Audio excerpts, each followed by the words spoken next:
میرا ایک دوست تھا جو کہ جب بھی نماز ختم کرتا تھا تو اس کے فوراً بعد جو ہے وہ پش اپس نکالتا تھا، اور اس نے اپنی اس ہیبٹ کے ذریعے سے اس پش اپ کی جو تعداد ہے وہ 50 تک لے گیا تھا، یعنی ہر نماز کے بعد وہ 50 پش اپس نکالتا تھا۔ اس قسم کی ہیبٹ فارمنگ ٹیکنیک کو ہیبٹ سٹیکنگ کہتے ہیں، یعنی کہ آپ آلریڈی اسٹیبلشڈ جو آپ کی کوئی ہیبٹ ہے یا کوئی ایونٹ جو آپ کی زندگی میں ہوتا ہے ریگولرلی، اس کے ساتھ کسی اور ہیبٹ کو منسلک کر لیں۔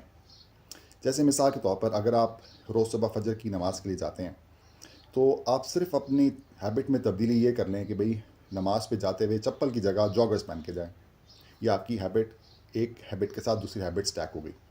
پھر فجر کی نماز پہ سے نکل کے گھر آنے کی جگہ آپ نے کہا اس ہیبٹ کے ساتھ میں سٹیک کر لیتا ہوں، کبھی 15 منٹ 20 منٹ میں واک کروں گا۔ فجر کی نماز کے ساتھ ایک اور ہیبٹ سٹیک ہو گئی واک کرنے کی۔ پھر آپ کہیں اچھا جب میں واک کروں گا تو واک کے ساتھ میں صبح کے اپنے اذکار کر لیا کروں گا، تو وہ ایک اور ہیبٹ سٹیک ہو گئی۔ اور جب اذکار کر کے واپس گھر آؤں گا، ناشتہ کروں گا، اس ناشتے کے فوراً بعد میں قرآن پڑھوں گا، اور جب قرآن پڑھ لوں گا تو اس کے بعد میں اس دن کی ٹو ڈو لسٹ بناؤں گا، بھئی آج میں نے کیا کیا کام کرنا ہے۔ اور جیسے ہی میں اپنی ٹو ڈو لسٹ مکمل کروں گا، اس کے ساتھ میں نے ایک اور ہیبٹ سٹیک کر لی کہ بھئی اب میں پہلا جو کام میں نے اپنی ٹو ڈو لسٹ میں لکھا ہے وہ میں شروع کر دوں گا۔ تو یہ میں نے آپ کو ایگزامپل دی کہ بہت ساری ہیبٹس بھی آپ ایک ساتھ سٹیک کر سکتے ہیں۔ اس کو شروع کرنے کے لیے آپ کسی چھوٹی سی ایک ہیبٹ کے ساتھ اپنی جو آپ کی ریگولر زندگی میں ہے اس کے ساتھ کوئی اور ایک ہیبٹ ایڈ کرنے کی کوشش کریں۔